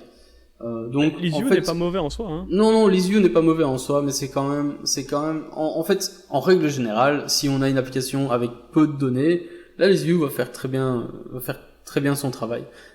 Mais j'avoue que jamais dans une nouvelle application je vais penser à utiliser une ListView. Je vais d'office utiliser une RecyclerView, simplement parce que souvent quand je démarre une nouvelle app, ou bien quand je refactor une app existante, j'ai tendance à penser que potentiellement je pourrais avoir énormément de données dans ce truc. Et ici en fait, je sais que dans le cadre de mon projet actuel, ce sont des listes qui sont infinies, donc qui scrollent et on va loader de manière automatique quand on arrive au bout de la liste la suite, etc. Donc potentiellement on peut avoir énormément de valeur dedans. Donc je réfléchis même plus, j'utilise systématiquement une RecyclerView, ne serait-ce que pour pouvoir utiliser tout ce qui est sympathique comme l'item innovator dont on a parlé, l'item decorator dont on a parlé, et aussi les améliorations en performance, aussi notamment vis-à-vis de l'adapteur, mais aussi grâce à ce Notify XXXX change, comme on vient d'en parler de manière assez complète. Donc tout ça fait que ce truc est pour moi indispensable. Et dans ma tête, il est vraiment impensable que je continue à utiliser une ListView si je crée un nouveau projet. Et 9 fois sur 10, si je vois une ListView dans une application existante, je vais certainement refactorer ça en RecyclerView. Voilà, ça c'est moi en tout cas. Je dis pas que c'est obligatoire, mais moi je vais le faire. En fait, personnellement, ça fait tellement longtemps que je n'ai plus rencontré de ListView que je sais pas ce que je ferais si j'en voyais une. Tu perdrais tes cheveux. Je crois que c'est ça qui se passe. C'est tu perds tes cheveux. En tout cas, moi j'ai perdu mes cheveux. C'est à cause de ça. Hein. Si. Tu sais qu'à chaque fois t'as une histoire différente. Hein. Oui, évidemment. Je pense bien. Non, ce que je veux dire, c'est qu'en fait les ListView, en fait, je pense que si ça fonctionne bien, ça vaut pas la peine forcément de changer. Dans le sens où il y a sûrement des choses plus urgentes à changer avec une ListView. Les ListView ne sont pas dépréciées. D'ailleurs, elles feront toujours partie du truc. Mais c'est vrai que je vais pas implémenter une ListView. Enfin, je veux dire, si je dois créer une nouvelle liste, je vais pas utiliser ListView, ça c'est clair et net. Je vais utiliser RecyclerView. Je pense qu'en fait, ce qui a fait quand RecyclerView est sorti, le fait qu'il fallait créer les viewholders et étendre RecyclerView.viewholder avec les génériques, ce genre de choses, sur l'adapteur, a fait que. Et le layer manager, c'était aussi encore une ligne de plus à rajouter. Voilà. En fait, les gens ont pris un peu peur en fait par rapport à ListView qui était beaucoup plus. Enfin, qui était déjà en fait assez complexe, mais qui est plus facile à appréhender malgré tout que RecyclerView. Et maintenant, RecyclerView est vraiment en train de prendre. Je dirais, je n'ai plus vu personne utiliser de ListView et c'est tant mieux. Il a fallu le temps quand même. Mais il a fallu le temps, voilà. Et donc maintenant, voilà, effectivement, dans un nouveau projet, je pense que c'est une des premières librairies qu'on va rajouter, c'est Recycler View, parce qu'effectivement, comme tu le disais, il y a très peu d'applications qui, de nos jours, n'ont pas de liste. Peu importe leur forme. Que ce soit linéaire, en gris, ou comme tu disais, en quinconce, ou en London Eye, ou je ne sais pas. X ou Y, Tout à fait. Tout à fait. il y aura toujours une liste. Donc du coup, effectivement, Recycler View répond à un besoin ici qui est quand même euh, très bien fait. Mais Euh, justement, dans mon app du train, hein? Dans mon app du train, ça fait longtemps que j'en ai pas parlé de celle-là. Dans mon app du train, bah, au départ, il n'y en avait pas de liste. Incroyable. Je crois que c'est la première app de ma vie où j'ai pas mis une liste dedans. Mais par contre, dans la version 2, bah, j'ai commencé à ajouter un historique. Voilà. et voilà. Voilà. Un historique, posant une liste. Bah voilà. Qu'est-ce que j'ai fait? Recycler View. Bah voilà, évidemment. Mais qu'est-ce que j'ai fait? Recycler View avec un linéaire layer manager vertical. Voilà. Donc list Après, view en somme. Mais c'est pas grave, ça marche. après, comme tu disais aussi, un autre truc qui peut être sympa, par exemple, à savoir, c'est que donc effectivement, Recycler View a besoin d'un layout manager. Ça, c'est obligatoire. Vous êtes obligé d'en mettre un. Si vous n'en mettez pas, Yes. il va se plaindre. Un truc à savoir par contre, c'est que le layout manager ne doit pas forcément être ajouté en code. C'est-à-dire qu'on peut l'ajouter en XML. C'est vrai? Oui, on peut l'ajouter en XML. Waouh. Et donc, c'est sur app.layout manager, je crois. Et là, vous devez mettre le chemin complet, donc du com.android. Je sais plus quoi. À chaque fois, je vais copier-coller la référence du linear layout manager. Un truc qui est bien par rapport à ça, c'est qu'après, du coup, si vous voulez qu'il soit horizontal, bah, du coup, c'est Android orientation, verticale, horizontale, et il va choper ça de là. Pareil, le span, si vous mettez un grid layout manager, le span count, ben, vous mettez Android.span count 2, ben, ce sera une grille de deux colonnes. Et donc, Incroyable. Je on savais peut pas. le faire en Je XML. savais Et pas, quoi. ce qui est sympa, c'est que du coup, tu peux aussi avoir un layout qui va être différent si c'est en landscape ou en portrait. Donc, Tout à si fait. c'est en landscape, tu vas lui dire, ah bah en fait, du coup, Tu passes horizontal. tu es horizontal plutôt que vertical, par exemple, et ce genre de choses. Tout Et à donc, fait. vous n'aurez pas à changer le code Java par rapport à ça. Ça, c'est Donc ça, génial. Je ça- savais pas du tout. Et ben voilà, c'est un truc, j'ai C'est appris un truc. fort. Très très fort. Merci beaucoup pour ça. Ouais, ben, Donc encore une puissance supplémentaire du layout manager. voilà. Et Du, donc, vous pouvez mettre du le Recycler bot. View, pardon. Et donc, du coup, en fait, c'est un peu le même principe que pour les behaviors, par exemple, sur le coordinateur layout, on peut aussi les mettre en XML. Donc, c'est ce genre de choses. Cool. Voilà. Je crois Donc, qu'on a après, bien pour fait moi, le tour là quand même. Ouais, alors, il reste un truc, en fait, parce Ah. que moi, je suis un peu maniaque. On n'avait pas Euh. peut-être pas bien fait le tour alors. Non, il reste un truc, c'est les on-click. Ah oui, oui, Euh, juste. Et en fait, il y a aussi l'item touch helper, mais on en reviendra aussi. Les on-click, en fait, sur les vues d'un Recycler View. Donc avant, quand on avait une list view, on ajoutait le on-item-click-listener. Et le on-item-click-listener, en fait, permettait, donc on cliquait et il nous disait, voilà, on a cliqué à telle position. Et maintenant, en fait, le Recycler View n'a plus ça. Donc c'était aussi une des raisons pour lesquelles les gens se plaignaient. Beaucoup de gens se sont plaints sur Stack Overflow. Ah, il n'y a plus ça, comment est-ce qu'on doit faire, etc. Alors il y a des gens qui ont trouvé des solutions un peu barbares où on rajoute un on-touch, je crois, sur le Recycler View, et ensuite par rapport à où le gars a touché, on détecte quelle vue, et à ce moment-là on demande Layout Manager, donne-moi le view holder par rapport à ça, et donc ça émule une sorte de on-item click listener. Moi je trouve ça horrible. En fait, pour moi, la bonne solution, c'est que le viewholder va implémenter le on-click. Soit on va le mettre sur certains éléments de notre vue, donc par exemple un bouton, un texte, une image, etc. Soit on va le mettre sur l'item view. L'item view, c'est vraiment le truc qui englobe la cellule utilisée dans le Recycler View.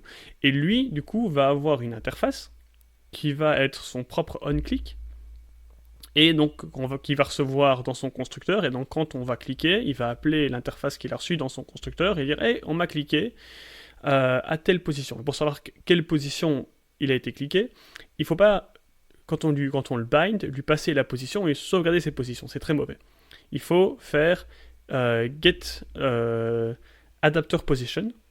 Parce qu'en fait, potentiellement, au moment où vous l'avez bindé, il était à la position 3, puis après, en fait, entre-temps, il y a des gens qui ont fait des inserts, etc. Donc, il a bougé, ou peu importe, et en fait, il n'a pas été rebindé, mais du coup, il n'est plus à la position 3, il est à la position 15, par exemple. Et donc, si vous lui passez 3, vous allez avoir des incohérences. Donc, si vous cliquez et vous lui passez la position, ne lui passez pas la position qu'il avait au moment où vous l'avez bindé, il faut la redemander en disant get adapter position. Là, c'est marrant ça. Moi, j'utilise pas exactement cette Et alors, et encore, j'ai encore le truc, c'est souvent quand je bind, je vais binder les données et non pas la position, et là je vais garder les données, et ces données, elles, forcément, seront passées au on-click, enfin, de mon interface on-click, qui sera peut-être même spécialisé. Donc typiquement, si j'ai un avatar, un nom et un petit combiné de téléphone, et que les trois trucs font des clics différents, ben, je vais mettre mon on-click sur chacun de ceux-là. Et dans le on-click, je vais faire un switch et je vais dire, ok, ben, si c'était l'avatar, ben, je vais appeler sur mon interface interface.onAvatarClick. Si c'était le nom, ben, je vais avoir onNameClick. Et si c'était le combiné, ben, onPhoneClick, par exemple. Et du coup, mon interface va étendre ça. Et lorsque là où je suis encore plus toqué, c'est que j'ai tendance à ce que ce soit, en fait, mon adapteur va aussi avoir une interface qui va étendre les interfaces de ses viewholders. Et donc, du coup, comme ça, et lui, il va recevoir aussi dans son constructeur son interface, listener, donc son listener qui sera donc son interface, qui sera en fait la somme de tous les listeners de ses viewholders.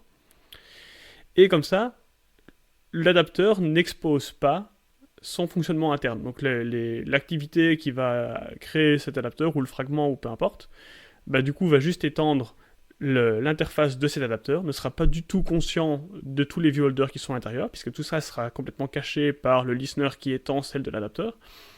Et du coup, c'est-à-dire que quand lui va passer son implémentation du listener de l'adapteur à l'adapteur, bah, l'adapteur pourra passer ça à chacun de ses viewholders dans leur constructeur. Sans devoir réfléchir, ok, bah, je passe le listener de tel truc ou le listener de tel truc, il n'y a pas besoin, puisque forcément ils seront tous là. Et ça permet donc de cacher le fonctionnement interne de l'adapteur à l'activité. Ça permet aussi que chaque viewholder est conscient de son fonctionnement, de dire ok, ben, j'ai un clic ici et donc j'ai besoin d'un listener et donc ben, du coup on me le fournit et je vais pouvoir lui répondre. Et ça c'est ma façon de faire. Ouais, tout à fait. Bah, en fait, nous, on utilise exactement la même chose. On fait ça aussi. La seule chose que moi, je ne ferais pas du tout, c'est d'utiliser la position. Jamais. Puisque de toute façon, dans ton viewholder, tu devrais, en tout cas, au moment de ton bind, tu as ta donnée, tu as ton modèle, que tu as passé à ton viewholder. Donc, ton viewholder, théoriquement, connaît ces données et donc peut être beaucoup plus en règle direct. Générale, c'est ce qu'on fait. Mais pour certains cas, on a besoin de la position. Sans doute. Ouais, bon. Et quand on a besoin de la position, alors c'est get adapter alors position. À ce moment-là, faites attention, faites le get adapter. Effectivement, je fais très rarement le get adapter position. Je lui passe, enfin, en général, comme j'ai reçu les données dans ma méthode bind, eh ben, je peux lui passer les données telles quelles sans devoir lui dire ok, c'était à tel endroit, etc. Donc ça, du coup, c'est encore mieux. Le listener n'est même pas conscient de l'adapteur. Il reçoit juste l'objet qu'il est censé traiter et c'est beaucoup mieux, évidemment. Oui, mais je suis pas complètement. Enfin, je trouve que c'est un bon plan ce que tu expliquais. Donc en gros, moi je fais la même chose, c'est-à-dire mon viewholder va gérer, donc implémente le onClick listener, va gérer les propres clics dans ses propres composants à lui, à son propre listener défini en tant qu'interface, et celui qui va réagir à ce listener-là va implémenter le listener et va faire des trucs avec. Par contre, j'avoue que je n'ai jamais fait ce listener intermédiaire de l'adapteur. Je n'ai jamais vraiment eu besoin, je pense. Ouais, enfin voilà. Donc je ne suis pas vraiment allé plus loin que ça, je suppose. Donc ça m'a pas vraiment été utile. Pour autant que voilà, on sait que le viewholder va avoir besoin d'un listener en paramètre dans son constructeur, parce que sinon bah, ces clics vont jamais fonctionner. Donc potentiellement il peut être nul, c'est sûr. Donc dans ce cas-là, bah, tu cliques et il y a rien qui se passe forcément. Mais en règle générale, voilà, surtout si on lui dit bah voilà, mon listener est final, tu sous-entends que, surtout si tu mets un petit at non nul à côté, mais tu sous-entends en général que t'as envie d'en avoir un parce que sinon ton truc sert à rien. Maintenant, de là à dire ah mais je veux absolument pas que mon fragment ou mon activité ou que sais-je sache le type d'élément qu'il y a en dessous, ou bien j'avoue que je vais pas vraiment jusque là. Mais c'est vrai que je comprends l'attrait, hein. Je comprends le fait que du coup tu as une seule interface à implémenter du côté du gars qui a créé l'instance de l'adapteur. Donc ça fait une connaissance one to one. Donc c'est assez ouais, c'est ça. Donc ça c'est clair à ce niveau-là. Donc le fragment, disons, ou l'activity ne connaît que l'interface de l'adapteur et ça s'arrête là. Très bien. Il s'en fout de savoir ce que l'adapteur va créer comme vue en dessous. très bien aussi. Je comprends très bien. Mais j'avoue que jusque maintenant, j'ai jamais utilisé cette approche-là. Je trouve que c'est intéressant. Un autre avantage, c'est que j'ai déjà eu des cas où le Recycler View en fait avait, je crois, une dizaine de vues différentes, une dizaine de D'accord. view types différents. Et donc, ce qui arrivait, c'est que du coup, Ouais, t'avais beaucoup on pouvait d'implémenters. avoir potentiellement 4, 5, voire 6 listeners Ouais, différents, ouais, tu vois. ouais, Et tout à donc, fait. plutôt que de lui passer 6 objets, c'est beaucoup plus simple d'avoir une interface qui C'est vrai. regroupe le tout. Et cette interface, c'est là où elle avait le plus de sens, forcément, c'était dans l'adapteur. Ouais, tout à fait. Donc, c'est ça Je qui suis a en d'accord. fait amené ce pattern chez moi. Parce que justement, au début, j'avais tendance à effectivement à dire bah voilà, tu étends l'interface de ViewHolder parce que bah, ViewHolder est attaché à cette interface, à cet adapteur. Même souvent, mon ViewHolder était une inner class statique de mon adapteur, donc du coup, c'était même pas même pas vraiment nécessaire en fait Mhm. d'exposer plus loin. Mais quand on commence à tout sortir, etc., c'est quand même bien que chacun soit conscient de juste ce dont il a besoin. Et Tout à c'est fait. là que cette interface intermédiaire avait du sens, à mon sens. Ah, mais je suis d'accord, hein, je trouve que c'est très intéressant, je ne suis jamais jusque-là. Mais j'avoue que j'étais un de ces gens qui ont commencé à râler quand le Recycler View est sorti et qu'il y avait justement plus les on-click et les on-press, tout ça. Et j'étais un de ces gars qui râlait et qui dit mais putain c'était quand même vachement plus simple avant, blablabla, machin. Maintenant, jamais je penserais à refaire ça comme ça en fait. Voilà, ben j'étais comme toi, hein. Maintenant que je connais la puissance, maintenant que je connais tout ce que le Recycler View apporte, c'est beaucoup plus facile d'avaler ce genre de pilule là. On se dit ok d'accord, il y a plus ça, mais on comprend pourquoi il y a plus ça Et- parce que maintenant tu fais vraiment du découplage maximum et tu n'as vraiment plus ce côté bah ouais tu peux cliquer mais comment?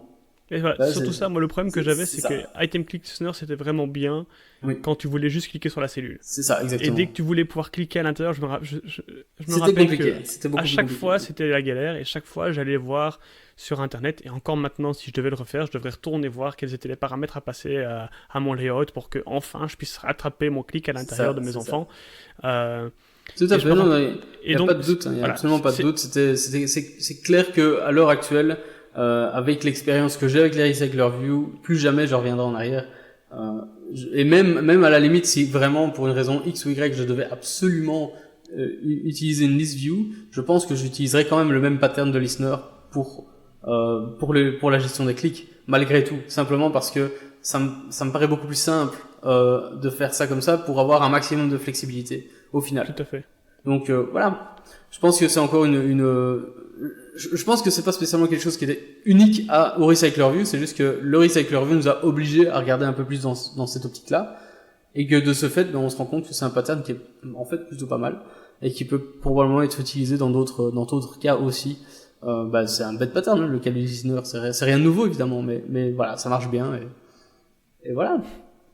Voilà. Alors, le dernier petit point, ça c'est vraiment le petit point Le bonus pour. dernier, tu dis, mais c'est le dernier du dernier du dernier, celui-là. C'est le dernier. Là, j'ai plus rien dans ma liste de trucs préparés. Parce que pour une fois, ça m'a préparé quelque chose.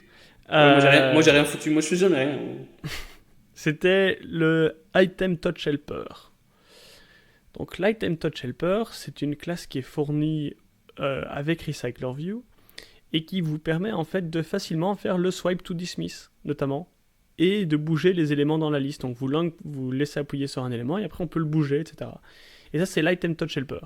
Et donc, l'Item Touch Helper, il faut retourner voir la documentation parce que je la connais pas par cœur.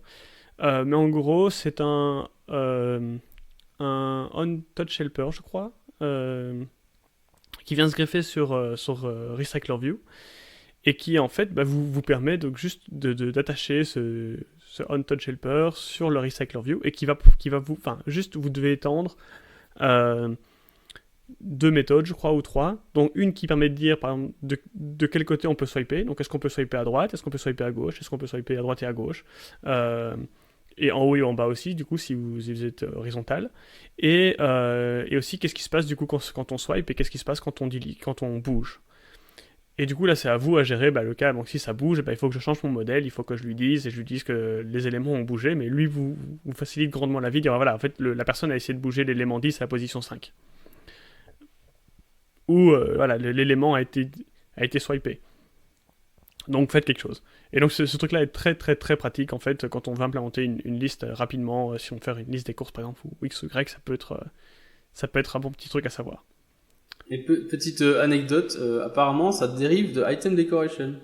Donc c'est un item decorator.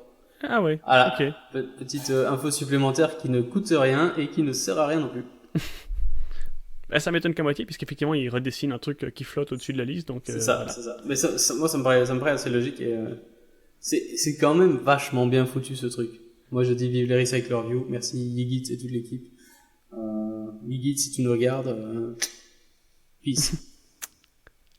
Et surtout si tu nous écoutes, si tu nous regardes, c'est un peu creepy, quoi. Allez, c'était la blague. Ok. Ouais, c'est vrai que si tu nous regardes, Ouais, si tu nous regardes, c'est où?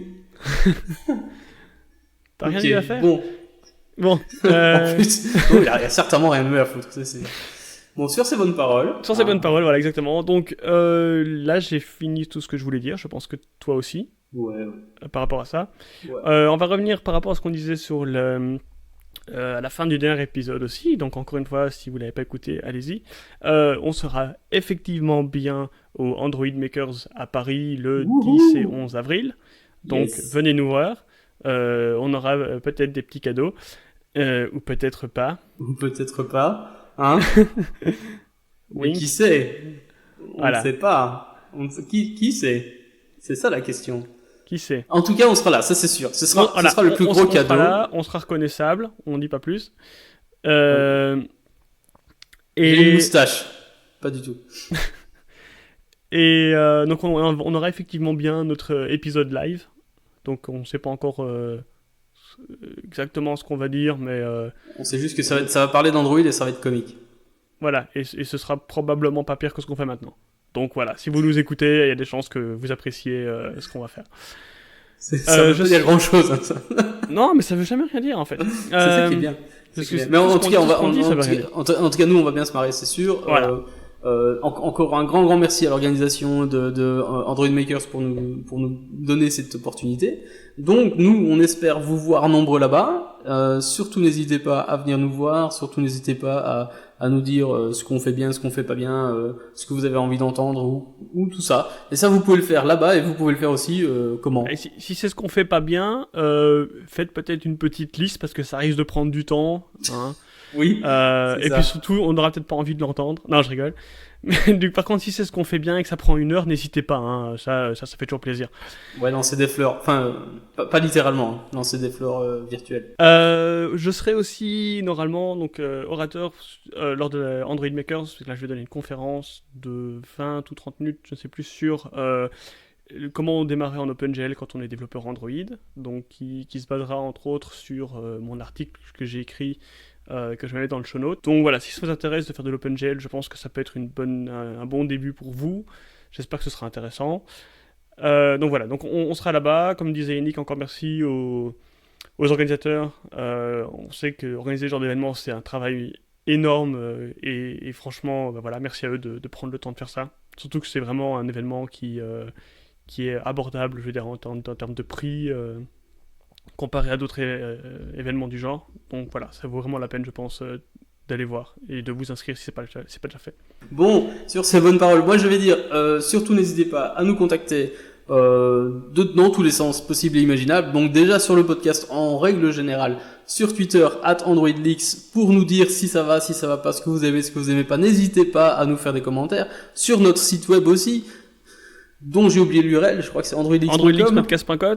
Voilà, androidleakspodcast.com. Heureusement que t'es là, parce que sinon les gens ils iraient sur Google et puis il faudrait qu'ils tapent les trucs et tout, ce serait difficile. Là-dessus, il y a moyen de mettre des commentaires aussi. Ouais. Et sinon, toi, Benjamin, où est-ce qu'on peut te trouver pour t'emmerder un petit peu et pour te poser des questions? Sur Twitter aussi, donc @xzan. Et toi, Yannick? Eh bien moi c'est @theyan THEYANN et moi aussi, faut pas hésiter. Hein. Posez-moi des questions, dites-moi des trucs. Voilà, on répond mon ego a besoin de ce genre de choses pour le moment. Donc n'hésitez pas. Et en tout cas, je tiens à remercier tout le monde, tous les auditeurs qui sont là, qui écoutent. Ils ont l'air d'être assez nombreux, en tout cas plus nombreux que j'aurais jamais imaginé. Et moi, ça me fait super plaisir personnellement. Donc merci à tous et surtout continuez. Et comme je disais, cette émission, c'est notre émission, mais c'est aussi votre émission. Donc si vous avez des trucs qui vous intéressent, des choses que vous aimeriez bien qu'on aborde, n'hésitez pas. Si vous avez des idées de gens à qui on pourrait parler, n'hésitez pas non plus. Bref. C'est aussi votre show, donc voilà. Alors, si vous voulez parler, n'hésitez pas. Donc je suis tombé sur une librairie d'un gars de chez Blablacar, je crois. Je crois que c'était Expected. Je mettrai dans les show notes, ça va l'air génial. Voilà, donc il me semble que c'est un Français. Et voilà, donc typiquement, il y a plein de gens super intéressants. C'est ce que j'avais aussi dit sur Twitter quand j'ai parlé des CFP Android Makers. On sait que vous êtes talentueux, on sait que vous faites des choses extraordinaires. Vous y connaissez sûrement plus que nous. Et peut-être que vous vous en rendez même pas compte, mais vous avez sûrement quelque chose à dire. Donc si vous avez envie de participer à l'émission, bah, n'hésitez pas à nous contacter. Nous, de toute façon, ça nous fera sûrement plaisir. Et dans tous les cas, euh, on verra avec vous si ça vaut la peine de faire un épisode, et je suis sûr que oui. Donc voilà, n'hésitez pas à nous contacter aussi si vous avez envie de faire un épisode avec nous. Voilà, je pense que Voilà. c'est le moment de se dire au revoir. Ouais, je pense qu'il n'y a plus qu'à dire au revoir, hein. Eh ben au revoir. Eh bien, à bientôt!